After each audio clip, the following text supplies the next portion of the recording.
Fridays. And so there'll be a second opportunity to weigh in. So with that, let's just start right here with you, Blair. Tell everybody who you are and why you're here. Blair Westergaard. Lived in Tremont for...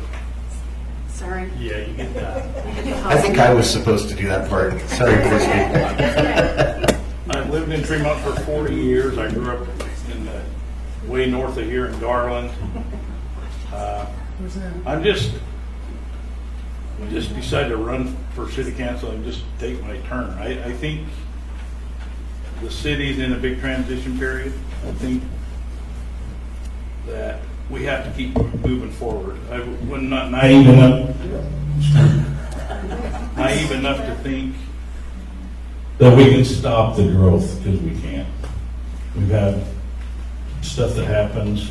I mean, we've never had homeless people in Tremont until the last couple of years, and we've only had them not because we built too many houses, because it's the way things happen. So things are happening. It's not like a little community anymore, and I just want to take my turn to help move it forward, but in the right way, and try to just keep it moving steady. I think there's a transition that things got to go. My taxes went up considerably like everybody else's, but I don't know, things cost a lot of money. The city still has the same inflation rate as the rest of us, so I just thought it'd be good to throw my hat in the ring and see if I can help move that way. I've been on the fire department here for 40 years. I've seen the change there. I've done my share. We saved the city money, but we couldn't do it the way we were doing it. There was too many calls, too much going on, and I'd say the police department same way. Every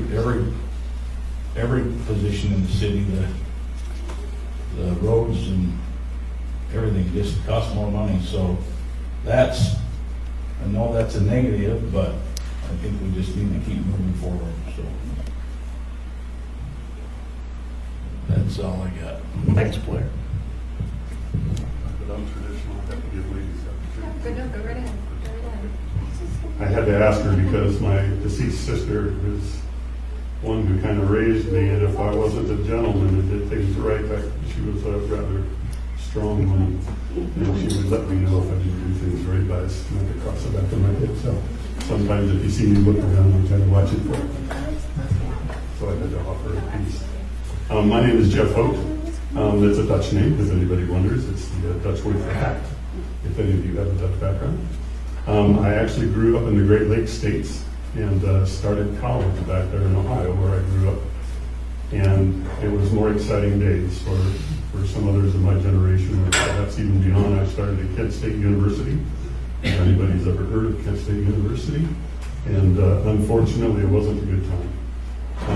And so I decided to leave there, and I was in natural resources, so I was looking through the Rocky Mountain states, because back east everything was about John Denver and Rocky Mountain. So you had to come out this way. And I started looking at the schools out west. My dad worked for a company that was known as TRW, Thompson Railroad Woodridge, if anybody knows that. I know one gentleman does, so I spoke to earlier.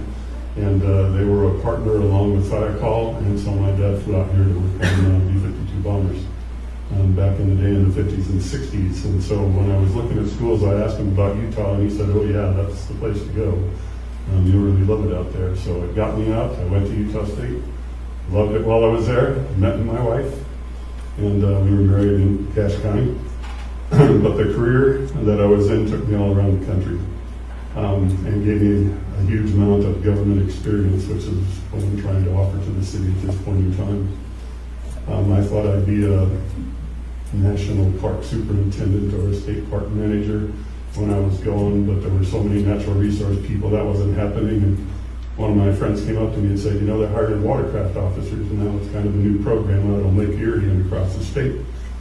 And I said, wait, I'm going to get paid to vote? Do I understand this right?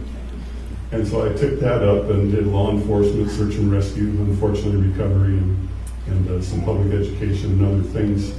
But we got paid to go out on a boat, but oftentimes it might be 12-foot waves and small boats that capsize, and they're pulling people out of the water and trying to rescue as many as you can. So I got a feel for that and ended up in a maritime career. 36 years of government experience, a few years at the local level, about 15 years at the state level, and about 17 and a half years at the federal level. During that time, about 30 years of management administrative experience.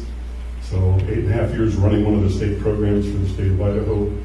6.5 years as a governor appointee running a state agency, the one that had my law enforcement wing in it. For 2 different governors, I ran that state agency. When my kids are going to college and all of a sudden another governor's coming in, the third one I would have been in front of, and typically they get rid of the appointees. So I need something a little more stable, and the U.S. Coast Guard, who I had worked for once before as a civilian, wanted me to come back and run the national program for them. So the last 14 plus years were in Washington, D.C. During that time, a great deal of experience of running programs, doing effectiveness measures, doing legislation, reporting to state legislatures and Congress more times than I care to count about whether they were putting money and appropriating funds toward things that work. So I can bring that experience with me. I also have a master's degree in public administration, so well trained about our Jeffersonian form of democracy, which is what you alluded to, that one person can make an incredible difference. It's not always the majority. But when it comes to what I stand for and the training that I've had, I'm a huge fan of a pure democracy, or what some people will call direct democracy. We live in what's known as a representative democracy. The only country in the world that comes close to a pure democracy is Switzerland. And there the public literally votes on every major issue. Oh, you want to create a new bomber? Well, let's see what the public thinks. And the public makes the decision. So it's not a representative democracy. The public is there. They don't vote on day-to-day operations that are going on, but they vote on literally every major decision that is to be made. In our representative democracy, most people break it down into 2 key types of representative democracy. One is you represent the majority's wishes. Second one is I represent you with what I think is best for you. I'm the first one. I go with the majority. When I ran state agencies and the federal program, I was constantly holding public meetings, doing surveys, getting public input through advisory committees about what does the public want out of something. And media used to pick up on that quite a bit when I was running the state program. So I want to hear from you all and find out what you want. So when somebody asks me an opinion on an issue, I'll be happy to share my opinion. But please also ask me, so how are you going to vote on that issue if it comes up? And I think I just told you what my answer would be. I'm going to go out there and do town hall meetings where you get to talk and ask questions and get your input on those types of things. And if legally I can be the only council member there, great. I'll announce where it's going to be at and ask people to come and share their thoughts on key issues. I'll look at unbiased surveys because we did a lot of surveying at the state and federal level, worked with a lot of professors on it, and I know how to do correct surveys that are unbiased and actually give the populace's feelings on issues and not just a select group's feelings on issues. And so I want to represent you. I see a number of issues here that I think I can help on to stop me when I go too far. You're close. Okay. 3 minutes over. I said 3 or 4. I said 3 or 4, but it's opening statements, so we'll be we're going to be strict with the questions, though. Got it. I want to represent the majority's wishes. I want to enhance the planning in this city because I don't think the planning is what it needs to be, especially with this explosion in population where we're not prepared with the infrastructure to accommodate that. I want to be more transparent than what I see in the city. The mayor's here, and thank you to the mayor for the articles that he's now getting into the newspaper. I think that's a huge improvement. But I see ways where we could really enhance getting the word out to the public on what's going on, and then getting your input on those issues and thinking ahead, not just today and not just tomorrow, but some years into the future. So what are the impacts when we make a decision today? Let's leave it there because a lot of this is going to come up during the question portion. So thank you, Jeff. And Sarah? Hi, I'm Sarah Mormon. I have been here for about 4.5 years. I actually grew up in the same area of Jeff. I grew up in upstate New York in a town half the size of Garland. So my background is actually very, very small town. I have an art history degree from Columbia College and have been an artist my entire life. I own Main Street Mercantile on Main Street here in Tremonton, where we sell local handmade goods. We have close to 40 local vendors selling their handmade art in our store. I also have been contracted with the city to run downtown events like the farmers market, our Second Friday stroll, and just help promote our downtown businesses and trying to help people shop locally, keep taxes here in our city, as well as just help with communication to the public through social media. I am here because so many things. At one, growth is absolutely an issue that I've heard from so many different people. And I agree for both of them that there's only so much as the city we can do as far as growth happens, but there is absolutely things that we can do, and looking at development and all of that. But I think also we need to be looking at what we are lacking. What businesses are we lacking? What amenities are we lacking? What entertainment are we lacking in this community? And start seeking that here. Whether it's, restaurants or whatever that is. One, it can help support the business we already have. It brings people into our community. It allows people who live here to be able to stay in town, spend their money in town, and keep tax dollars in our community to then benefit our community, whether it's our parks and recreation or whatever else. But it provides jobs, it provides things for our children to do. And also, I think my age has just been something that's kind of been something I've heard from a lot of people that I'm younger.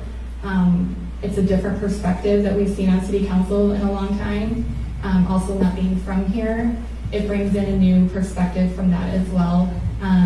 I just want to continue what I've already been doing in the city, whether it's, things like the farmers market and really providing things for the community to bring us together, making sure we understand when it comes to growth that we're looking at things for the younger generation that, like Jeff said, we're looking at today, but down the line, 10, 20, 30 years from now, what is that going to impact our children, our grandchildren? How are we ensuring that, our younger generations can afford to stay in Tremonton if they choose to stay here? That's been an important thing I've heard from so many people. So those are probably the top things that I can think of right now. Thanks, Sarah. And you can just hold on to that. We'll just do a reverse order here for the first question. And for the audience as well, we will time these. We've got a timekeeper here with cards for the candidates to know. Green means you have 1 minute left. Yellow, do I have this right? Yeah. Yellow means 30 seconds left, and red means it's time to stop. Blair said it really well. We're not going to be able to stop the growth. Kempsey Gardner Institute, I looked this up this afternoon, estimates that Tremonton and the Bear River area at large in the next 30 years will increase its population by 68%. And most of that is not in migration, that is birth rate. So the alternative to telling 18-year-olds when they graduate high school, sorry, you got to go somewhere else, there's nowhere to live, you've got to find a place for them all. So with that in mind, a question for all of you, starting with Sarah, working back towards Blair, give you 2 minutes, let's say 3 minutes on this one, it's a complex one. If you could name one thing that makes Tremonton, Tremonton, and then explain how you would protect that while managing and accounting for all of this population growth. Starting with you, Sarah. So what I hear from people is that they absolutely love that we are in a small town, or we have a small town feel, as well as we're a farming community. Our history is farming. And so I think that it's important as new development does come into our community that we are still protecting farmland that the farmers want to keep as farmland. We can't tell people they can't sell their land. However, making sure that those who want to hang on to their farmland, that we make that possible for them. And whether it's through protections or any of that, I think that's important. And also ensuring that we have open space, parks, and just open green space so we don't feel tight. We don't feel like we're just living on top of each other. I think that could be really vital to keeping that smaller town feel where we're just not living literally on top of each other. And I think also just that farming community, embracing that, whether it's through things that highlight our farmers, our growers, our small town people of farmers markets and other events like that, I think that's just that charm that you expect in a smaller community like Tremonton. And I think having a balance between that too, whether it's through the planning and development and protecting the farmers' rights and land rights, but then also making sure we have those community events that they just say small town. And to you, Jeff, 3 minutes. So there is an incredible amount of growth in this town, and it's not like it had to be. It has been promoted by the city, and it has occurred. Case in point, we had a 12.3% population growth last year. If you look at the rest of the county combined and don't include Tremonton, it was less than 1%. So it's not like all the towns are booming. We are booming because it has been set up for an explosion in population, and it's not done. There's about 800 to 1,000 homes that have been built here in the last few years. And when I say homes, I'm talking single family, I'm talking multifamily, I'm talking townhouses, all the above, and apartments. And it continues to boom. We have at least another 1,500 that have been approved already as we incorporate more and more of the farmland and rezone that into housing developments. What we don't have is the infrastructure to go along with that. And so you're seeing tax increases, and while there hasn't been a big number of them in several years, now the size is getting huge. What you're not hearing is, this is not the end. I can tell you from experience, there are many more in line, and if good planning is being done, they could actually make estimates on when they will occur, what they're for, and what their estimated cost is in today's dollars. Case in point, just a few years ago, Logan had to review their water treatment facility.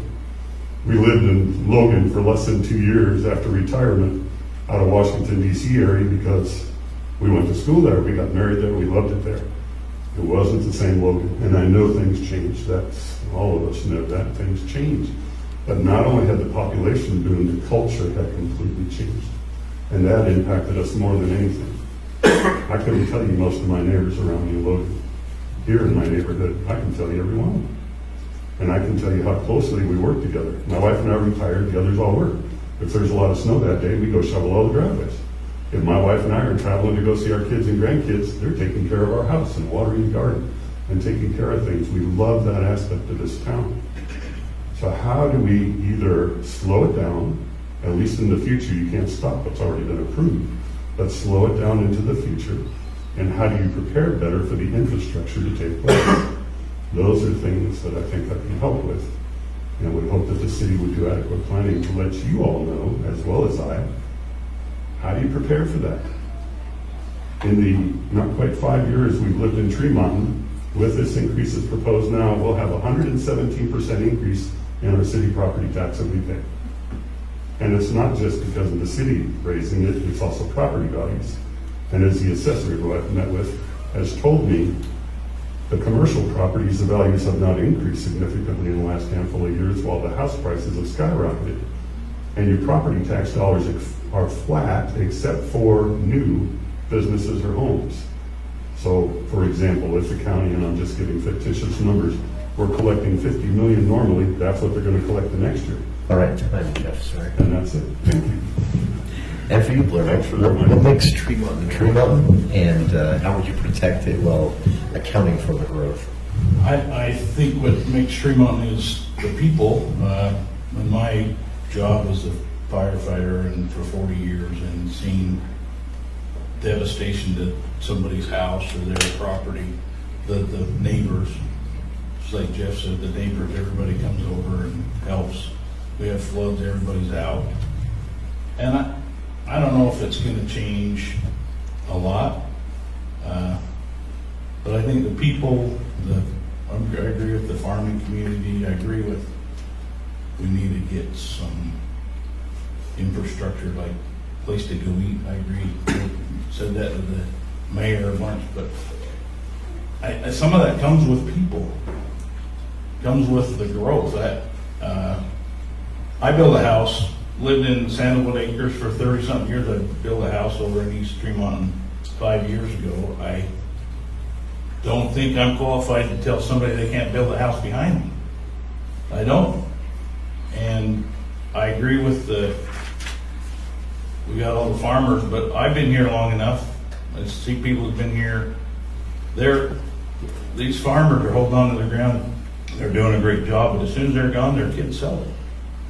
And I don't think that's the city's fault. And if you take Brigham City, I don't know, Jeff has the rate of increase, but you take Brigham City, they have any place to expand. They got the water out west, they just don't have any place. And we just have the space, which is detriment to us or good. I don't want to see it go big, but I think we need to keep moving forward, and I don't necessarily agree that we don't have the infrastructure. I think we're obviously behind the 8 ball a little, but I think we just got to keep going. We need to go slow and have the plan and stick with the plan. I do have frustration with subdivisions that got approved, and then somebody buys it again, and now we changed it. I have frustration with that. But other than that, it's just the change of way it all has wherever we go. Where I agree with Logan. I can't stand to go Logan. You have to turn right or you can't go anywhere. But and that's what the good part about Tremont. But things have changed a lot, and I don't think we can change it. You go to a farm. I'm driving home today from Norfolk, around where I work, and you'll see a farmhouse that I know who lived there. Well, there's every generation adds a couple of more houses to that farmyard, and that's just the way it goes. And my kids live here. That's the way it happens. So Right. that's all. Thanks. Great answer.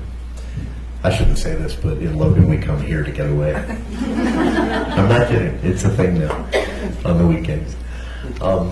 Next question. You'll notice a lot of these questions kind of seem to all tie together, and one of the reasons for that is that growth and grappling with some of this is kind of an umbrella over everything. This question, 2 minutes each. So we'll start with you, Jeff, and then bounce to Sarah, or bounce to Blair, and then back to Sarah. Trying to keep the order random here so no one gets always going last or first advantage. But the 2 minutes for this question, it's a simple one, maybe.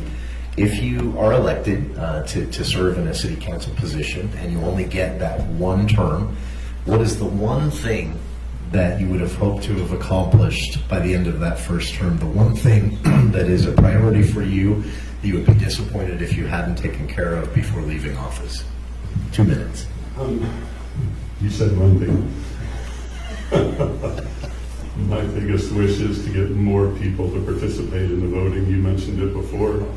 22% is what we get here in Tremont of registered voters who actually vote in the local elections. And to me, that doesn't work. It makes it great if you're counting on just friends to vote for you and you know their vote, but where is the vast majority of the population? I hear the frustration from people, well, they don't vote, they don't participate because they feel that they're not listened to. And so when you go to a city council meeting, there's a couple of us that are pretty much going to be there all the time, but very few of the public are there. But that's why I hear many people tell me around town that they don't do it because they don't feel they're listened to.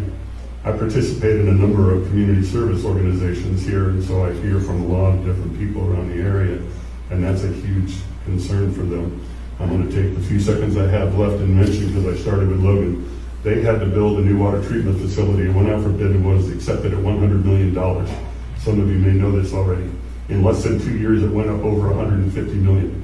These are big projects. We're near capacity at our facility now. Just to modify it will be way into the tens of millions. You talk about replacing it, and with increasing costs, it could be astronomical. And that's just one example of some of the things that I think are a concern. All right. And to Blair. Excuse me. Oh, yeah, sorry. Trying to keep the order random. I think the one thing for me was to make sure the infrastructure is ready for the next group. Our sewer treatment plant, we just dropped Garland off, so we got to be in a little better shape for a couple of years. But I just think the police department, the fire department, the public works, everybody, just make sure the infrastructure's going. We have a plan to move forward, so it's kept up with what we need. That's my number one. Thanks, Blair. And finally, Sarah? Probably on the same page as Jeff on this one. I think getting people involved in the community would be one of my biggest things. Whether it's participating with government and actively involved with city council meetings, planning commission, whatever that is, so they are aware, or whether it's getting them to come out to city events. There's just something that helps create that sense of belonging, that you belong here when you are involved. You take ownership and pride of your community, whether it's participating at city council and having your voice heard during public comments, or being aware of what's happening during the planning of new developments coming in at a planning commission meeting, or coming out to heydays, or even volunteering at heydays, or all the other fun events and sporting events and library events and all that happen. Tremonton becomes your community more so, and I think that can then relate into a lot more involvement. Well, the community sense that we like here in the small town, and then we can then start to see probably more voter turnout and people being heard more because they're participating too. And I think they kind of go hand in hand. Thank you, Sarah. And we'll work back down and start with Blair on this next question. 2 minutes for this one as well. Economic development can be controversial. Some believe that cities, counties, even the state shouldn't be using taxpayer dollars or elected official time to do these types of things. Others will say, as Utah grows, it's a necessary thing for staying competitive and attracting businesses and jobs into the area. Regardless of where you fall on that in the audience or for you as candidates, if you are elected to the position, what types of businesses should Tremonton be concerned with trying to attract, and what's your pitch?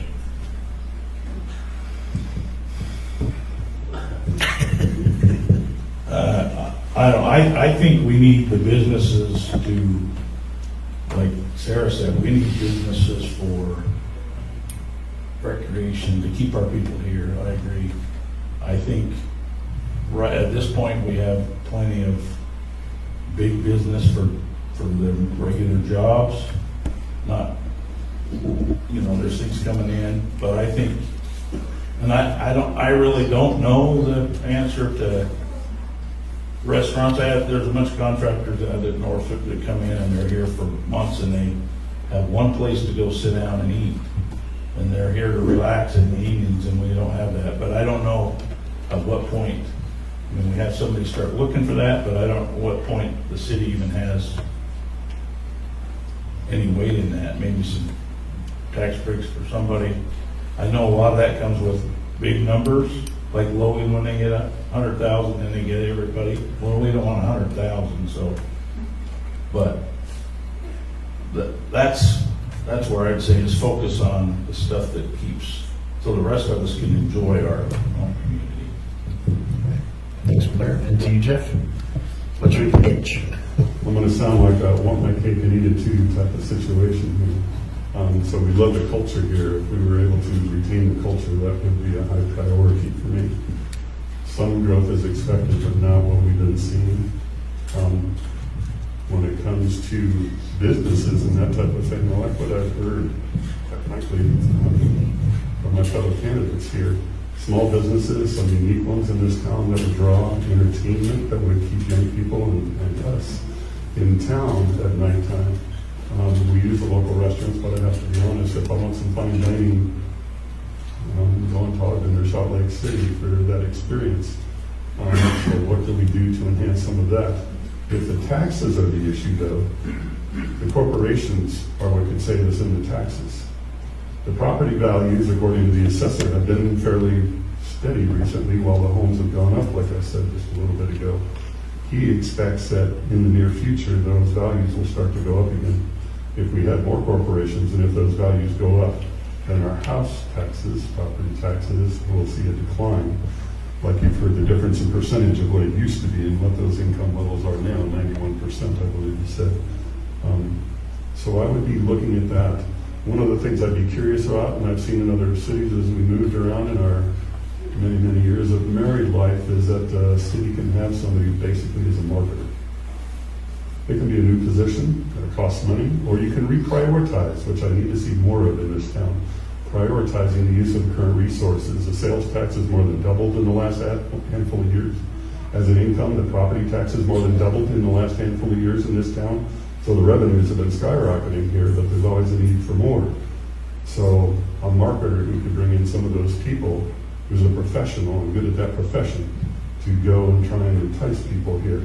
And hopefully somebody with some experience who could even give city leadership ideas on what could we be doing to help make that happen. By the same token, I don't want to see the population continue to explode and explode and explode, because while we love a place for our kids, as new generations are being born here and want to stay here, where are they going to live? More and more you're finding out that adult children are having to go back home with mom and dad. Our children are out of state, I don't have to worry about that, but that's a concern. The cost of living here is astronomical. Thanks, Jeff. And you, Sarah, your opinion of what type of business we should be attracting to Tremont, and what's your pitch? Sure. So I actually recently had an older lady, probably in her early 80s, in my store. We were talking about growth and all of her concerns with that. And one of the biggest concerns for her was her inability, or nearing the inability, for her to leave town for her everyday needs. And she's just very concerned what's going to happen to her. Right now, she has to leave Tremonton to get what she needs to live. And she's like, I don't want to be a burden to my children. I don't want to be a burden to my neighbors. I'm born and raised here. I don't want to have to move somewhere else that's more convenient to get what I need. And so I think, that's something that is important, thinking about our older generation, but also our younger generation that tends to be a little bit more money strapped. Having business here in town that allows us to buy everyday needs so we don't have to leave, keep the tax dollars here in our community. Even those property values for those commercial buildings can be very beneficial to us. But also focusing in on what makes Tremont more unique. Those small, unique businesses that only exist here. I have people that have come up from Salt Lake because they saw my store on social media and they wanted to check out Tremonton because mainstream Mercantile doesn't exist in Salt Lake. How can we get more small, unique businesses like that attract people into Tremonton, makes us unique, and we're collecting that sales tax, not just from people here in Tremonton, but also outside to contribute in to our community. And I agree too, there is a need for us to be proactively seeking out, however that looks. Because it may be 5 or 10 years out to get some of these businesses that we're lacking, but we should be having these conversations, whether at leadership level or other businesses. What do we as a community need to be doing now to get you here, and start actively working towards that? Thank you, Sarah. We'll now jump back to Jeff and Sarah and then wrap up with Blair on this question. I'm going to wrap a couple of questions from the audience that are sort of similar here, and I'll frame it this way. The state legislature the last session and the one before has shown an interest in consolidating, they always want to consolidate power, but specifically they've shown an interest that's causing some issues in southern Utah right now in taking decision-making power away from cities. And their excuse for doing this is cities are not planning well enough for housing, for population growth that we know is coming. And so the legislature is saying we need to centralize this decision-making power, and we will set the agenda, we will make the plan. Looking through some of the questions here and some of the research I was able to do about Tremonton City ahead of today, it does feel, honestly, like Tremonton City has changed its mind a few times over the last decade or so. Do you feel, starting with you, Jeff, 2 minutes each, do you feel the city has an adequate, say, 5-year plan for handling all the growth and planning for infrastructure and everything else the city has to deal with? And if they do, are they communicating that well to the residents? Starting with you, Jeff, 2 minutes. Thank you, and I'm going to do a better job of watching these cars in front of me. So wave them around a little bit there. I'll pay more attention. Well, my background, again, because of running state and federal programs and agencies, as well as planning, strategic planning and measurable strategic planning. I think the planning here in this city could be incredibly enhanced. no offense meant to anybody's here, I don't think the background is here. You know, government's kind of like other things. So if you need a plumber to come to the house, are you going to hire a mechanic to come do the plumbing? And I'm surprised at how people oftentimes look at government, but the distrust in government, I think, has led to a lot of this. And so I think there's a great deal that can be offered by expertise in those areas. So I think more can be done measurably with the planning long-term. Doing 5, 10, 15, 20-year strategic plans for the federal government to states was par for the course. Actually, federal law even required it of the federal agencies. And it had to be measurable so we could be held accountable and achieve what was mapped out in the plan. And again, so they knew that the money was being used effectively. Then transparency, I think, is seriously lacking here. Starting to get better, but there's a lot more that can be done to get the word out to the public, whether it's through, again, town hall meetings where the public can actually ask questions and comment and do things with the leadership at that point, through the newspapers even more. I'm glad to see the mayor's articles in there now, but if any of you get the leader and you see letters to the editor, you probably see me in there almost every month writing letters, because I love to do research and find out what's going on in the city. So how do we enhance getting the word out to the public? I mentioned I want to see a city sign, electronic city sign up down Midland Square, where they can announce things that are going on that sign to everybody. So I think there's a wealth of things that could be done to get more information out to the public and hopefully encourage you to participate in this process so that things continue to get better. Thank you, Jeff. And you, Sarah? So I have attended all the planning commission meetings that have taken place the last 2 years, and shortly after attending, they picked back up the land use plan, a new one, working on that. So I've been really engaged in that, learning how they're looking at the future of the city. And it's kind of a 50-year out plan with the idea that every 5 to 10 years, you're probably going to have to update it just because things change. Like, we didn't really anticipate this massive growth this last few years. And so, you know, if we see something drastic, we're going to have to go back to these plans and adjust. They're considered a living document. And it's actually coming to City Council for approval, not the next City Council, 2 City Council meetings from now, I believe. I think there's always room for improvement, whether it's in, you know, the planning, the land use plan, traffic plans, all of these things. There are these documents available on the city website, but I think it can be clunky and hard to navigate for many people. I've had many conversations explaining how to find the agendas or the council packets or these different things. It can be really hard, and I think we can always do a better job getting that out there for people. What was the other half of that question? Sorry. That was it, basically. I mean, is there a plan, and is it being communicated well? Okay, yeah, I just think there is a plan, and it should, I'm assuming it will probably be approved here in the next couple of weeks going forward. And I do know our city planner has said that he has been using it in development that has been coming to him recently and trying to stick to that. But I think there's room for improvement, whether it's in planning as well as communication. All right.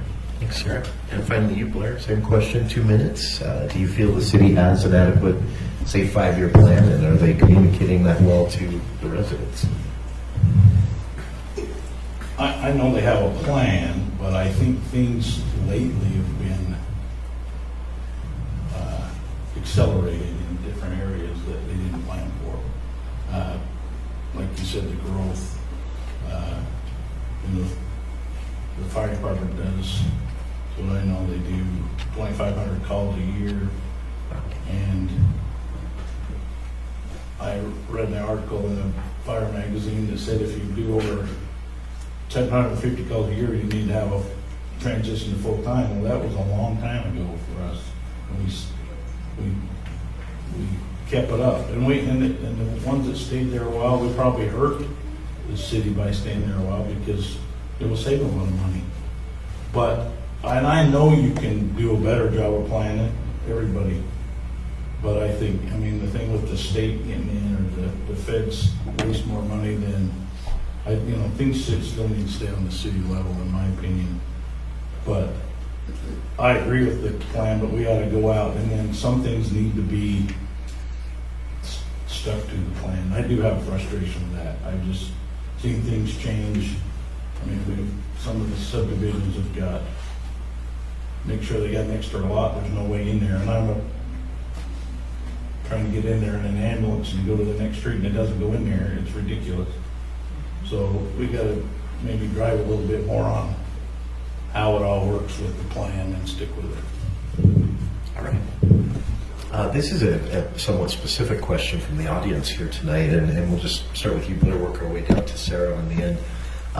1 minute on this one, but if you can answer as specifically as possible. I know this is probably not something anyone brought notes for tonight, but it's a great question, and it gets back to growth in many ways. A very specific example from Tremonton. And I would phrase the question like this: how long, when it comes to, speaking of infrastructure, when it comes to the capacity of sewer and water infrastructure in Tremonton, how long do we have, and what should we do? Starting with you, Blair, 1 minute. Well, I don't have all the data. I don't know. I know talking when we're switching areas to secondary water, it saves about 70% of the culinary water, so that helps. I mean, we're doing stuff to help. Like I said, on the sewer treatment plant, I mean, they got a plan, an upgrade, but it's more of a, not capacity, but to do it better. I don't know how else to say it. But I really don't know what, if they have all that. I don't have the numbers for them. Sure, that's fair. All right, and for you, Jeff, 1 minute, same thing. How long do you think we have, and what should we do? When Garland built their water treatment facility, the city announced that would accommodate 1,500 additional homes here. You heard the numbers I gave out before. We've already built 800 to 1,000 new homes already, and there's over 1,500 that have been approved, so that already exceeds the capacity. What I did this last week was submit a grammar request to the city. Is anybody familiar with a grammar request? A couple people are good. Government Records Access Management Act, that's a law here in the state of Utah, which is similar to the Freedom of Information Act request, if you've heard of FOIA before, because I used to have to answer those all the time in Washington, D.C. And I've asked for what is the total capacity of our water treatment facility, where are we at now, reaching capacity, and in the future, what are the plans with that? And so I don't have the numbers tonight, but I've already put in the legal request, and they only have so many days left before they are to respond to me. Or if you ask me next week, I'll tell you. And you, Sarah, how long do you think we have, and what should we do? So I also don't have exact numbers. I have recently actually talked with Paul, our Public Works Director, and he kind of explained like the upgrade that is happening.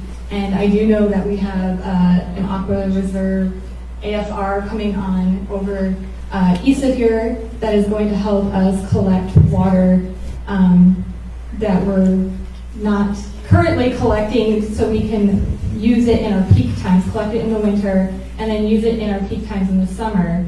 It is our water, but right now we're not accessing it fully. And so this new ASR that is pretty much, a good amount of it, if not all of it, is actually being paid by a grant, is going to help increase that in the meantime. But it's Utah, we always are in need of water, and it's something that we need to be paying close attention to. All right. All right, for the next question, I want to say this quickly. You've got three very honest candidates here, because I've been in a scenario where a very specific question was asked like that, and I've watched people make things up. And so I appreciate that no one here did that, so it's good to have honest candidates. Starting with Jeff, and then we'll bounce to Sarah and back to Blair, just to keep the order shaken up here again. This was a question I was going to sneak in myself, and someone in the audience actually just had Christy walk this up. Christy's getting her steps tonight. Thank you, Christy. This is a great question, and it really gets to a big concern. I know there is a Truth in Taxation meeting coming up here soon. I talked about this on the radio show today when we discussed the presentation given to the legislature showing that the property tax revenue bucket is being filled more from real property owners than centrally assessed property owners, a shift from over the last 50 years. The question that always pops into my mind is, how is this sustainable? How long can we fund so much of the state's budget off of property taxes? A specific way to ask it tonight, though, from an audience member is, of the 16 incorporated cities, where is Tremonton on the tax scale, roughly? and highest or lowest, and how would you stop it from changing in a negative way, if you can? So starting with you, Jeff, we'll do 2 minutes each on this one. Good, thank you. So background information, again, I'm a government geek, a data geek, and a number geek. So I tend to do a lot of research and try to get my facts together. So a few weeks ago, I met with the county assessor and with the county auditor to find out where we at with our property taxes city by city. Our city had put up a slide at one of the council meetings that showed 10 of the 16 incorporated towns, and it showed how many increases they've had since 1997 and some percentages. What they didn't say is where our base is versus their base. We are the second highest of the 16 incorporated towns in city property tax, and with the increase now, we'll be number one, if that's a good thing, number one.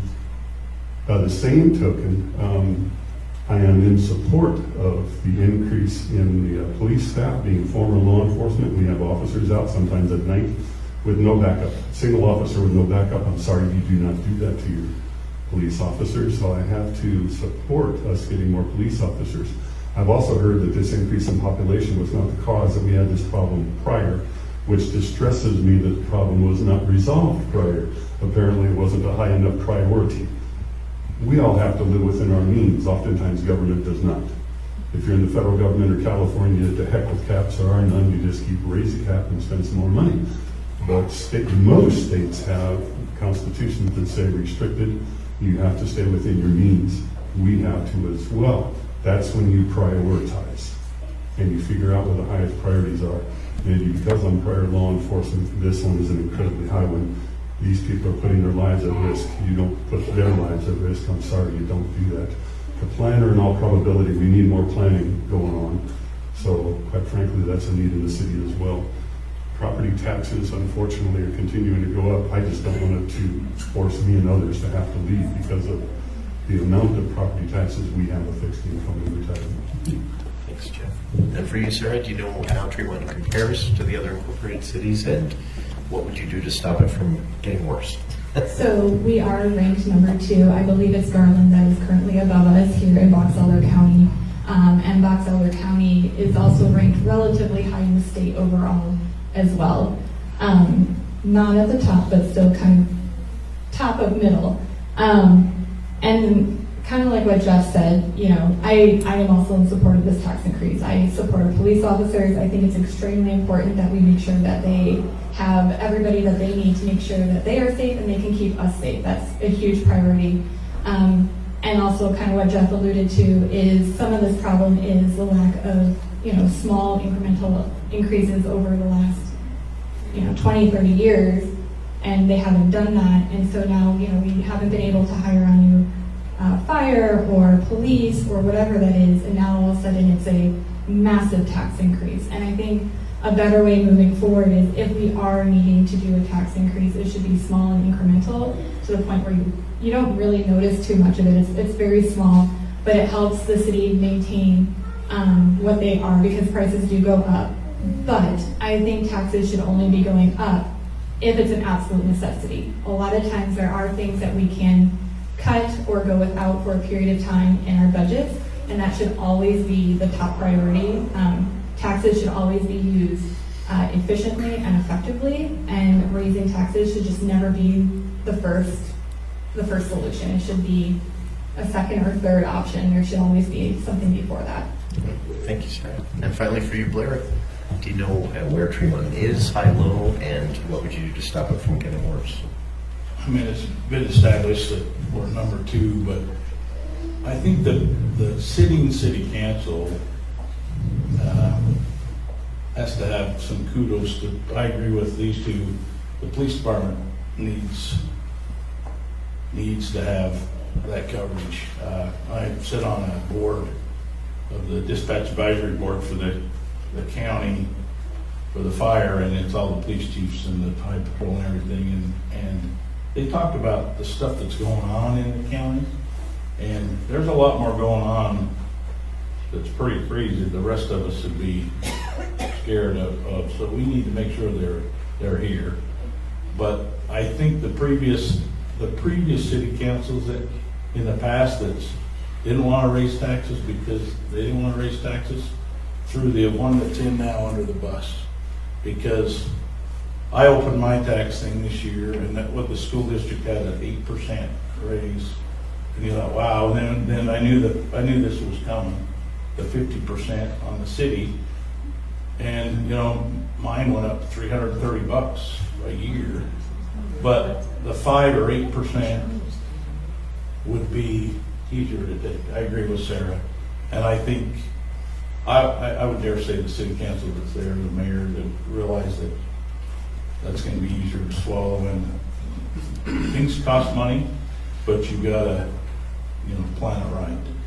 So it's just a fine line of what you do and how you do it. All right.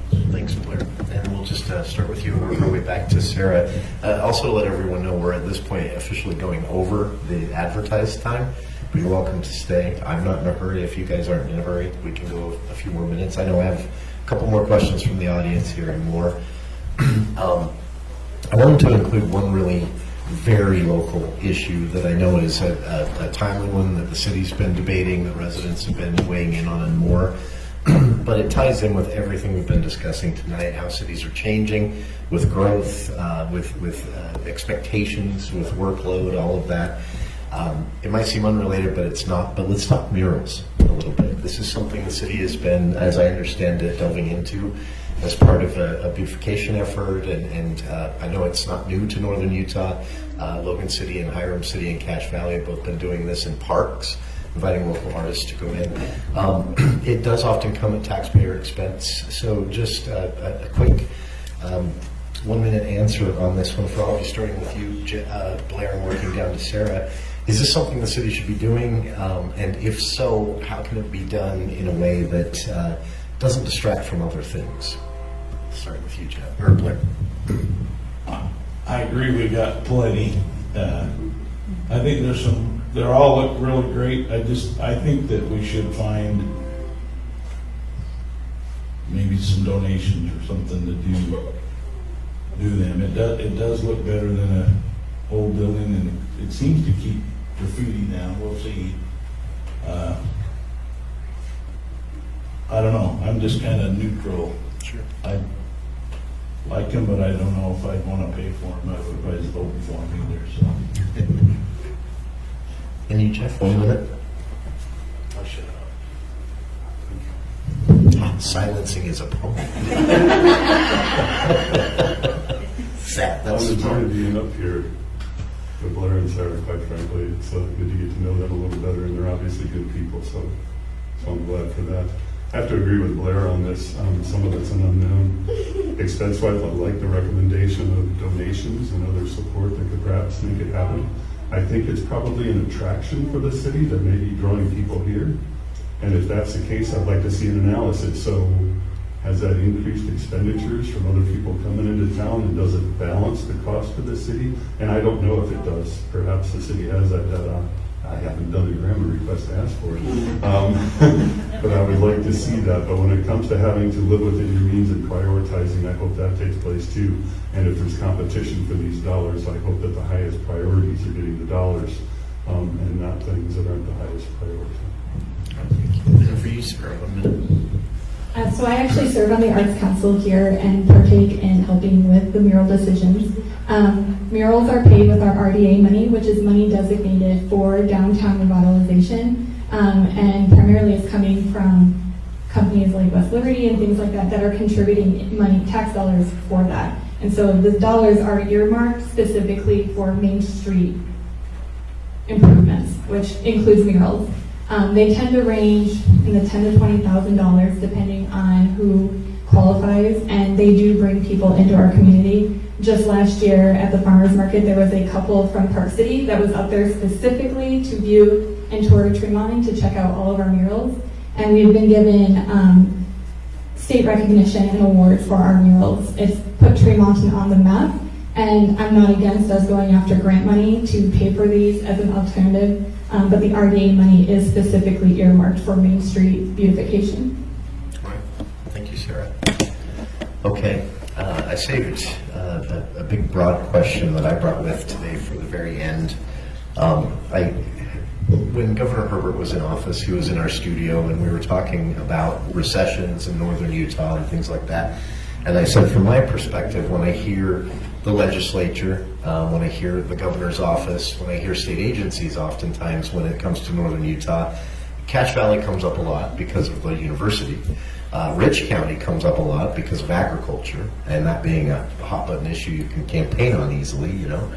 What I don't hear a lot about is Box Elder County. It's like the invisible county. And Governor Herbert said to me, that is absolutely not the case. We just kind of feel like we should leave it alone right now. We tend to make a mess of things when we get involved, and I'll never forget him saying that. That's changed. I wouldn't blame the current governor for it because it's coming more from the legislature, but I would predict Box Elder County is about to get a lot of wanted or unwanted attention from the state. From discussions of bringing Front Runner further north to remote work. That's a big focus of the Cox administration, and that's something they've actually targeted Box Elder County for, and a potential positive. But my question for all the candidates, and you feel free to use this in a 3-minute response also as a closing statement if you'd like. My question for the candidates is, what, if elected, would you like to get from the state? And this could be anything, any type of attention, any type of help, any type of leave us alone, anything in between. Is there something you feel Tremonton would benefit getting from the state? And is there something you would rather they leave to Tremonton rather than get involved in that you can list specifically? And again, we'll, let's see, we wrapped up with Sarah, right? Is that right? Okay, so we'll start with you we'll start with Jeff and then bounce to Blair and let you go last. I'm going to kind of refer back to a comment or a question that you mentioned earlier, and that was centralization of government. And I don't want to see the cities and counties lose their autonomy. So I support that autonomy because legislatures are overseeing such a broad area, and the number of representatives for a lesser populated county, we don't have as many. And so we could have people from outside the area making the decisions for us. And I'm concerned with that. I would much rather see the decisions made at the local level, regardless of what those are about. I'd much rather see them made at that level. And for the public, again, to be influencing the local decision makers with what they want, what they feel is best on the different issues that come up. So I would promote that heavily and want to see us do that. Thank you. And to you, Blair? If you could ask for something and also tell them to stay away from something. I don't know what I'd ask for. We mentioned things, you mentioned things that, I mean, I'd like to get on the Front Runner and go watch the Jazz. Sure. But I don't want what comes with the Front Runner either, so I mean, there's things that would be nice to have that they could help with, but I agree with kind of keeping it to ourselves to decide ourselves instead of them deciding for us. I think there is a lot of stuff with remote work. I mean, people had to live in Salt Lake because they had to go there every day and they didn't want to drive that far. Now they go once a week. We got tons of people at Northrop that work once a week. I don't get to do that. I don't know how they do that, but that happens, and that's the way it goes. There's people that have great jobs that live in the middle of nowhere. As long as they got good internet, they can do their job. So I think try to keep it with, as much as we can keep our decisions, try to keep them. Thanks, Blair. And finally, Sarah, if you could ask for something and also tell them to stay away from something. So I definitely believe that your local government should be your strongest government. And so keeping state out of local government as much as you can, I think is definitely important. Our local leaders live in our community and they know what is facing our community. We're people who are at the state, they don't know Tremonton like those of us who live here. So, you know, as far as governing our everyday, I don't think the state should get involved unless they absolutely have to, and even then I question that. As far as the ask, they have grant programs, and we have been pretty aggressive as a city going after grant money that has really helped this community.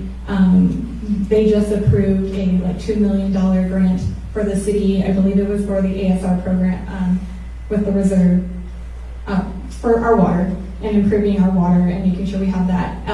We have received a little over $400,000 to to help renovate Midland Square to make it more user-friendly for events and to draw people downtown to then keep money here in Tremonton. And I think if the state is going to give back tax dollars to communities, we should be aggressive to bring it into our community. We pay in the taxes, let's get it back into our community and to just develop our community the way that we want to do it with the tax dollars that we've already paid into. Great. Appreciate everyone's time tonight, and I know we're over, but one last one because it's a fun way to wrap up, and it's also probably the hardest question that you've answered tonight. It's so hard, in fact, we'll give you 10, 20 seconds, 30 seconds even, feeling generous to think about it. We'll start with Jeff, bounce to Sarah, and wrap up with Blair since we started tonight with Blair. Your 30-second, and this has to be 30-second on the dot, your 30-second elevator pitch for voters. 30-second elevator pitch. One of the reasons that I decided to run was not only that I felt I could do a lot for the city, but I feel like at this phase of my life it's payback mode or pay forward mode. So that's why I'm compelled to help volunteer organizations, community service where I can. If the guidance is coming that I want to serve on a city council, great. If not, I want to keep pushing right along with those volunteer organizations because I hope, and that means a lot. Thanks, Jeff. And you, sir, your elevator pitch. So what's really important to me is that everybody who chooses to call Tremonton home feels like they belong and can truly feel like Tremonton is their home. And so making or cultivating a community that reflects that is very important to me, and also helping to continue revitalizing our downtown and making it a place that people want to be and want to come visit and spend their dollars here, and supporting the local businesses that we already have and hopefully drawing in new ones that we're missing and wanting. Thank you, sir. And finally, last word of the night for you, Blair. I guess my pitch is after my years of service to the city, I just think I could enhance it by helping with the city council. I have a grandfather that was in Tremonton City Council years ago. I have a grandfather that was married to Garland for a number of years. I just think I'd just take my turn to maybe do my part to help move forward, the right way. Thank you. Thank you to everyone for being here tonight. It really is great to see a crowd of this size at an event like this. I'd like to ask the candidates to give the audience a round of applause for showing up, and the audience give the candidates a round of applause.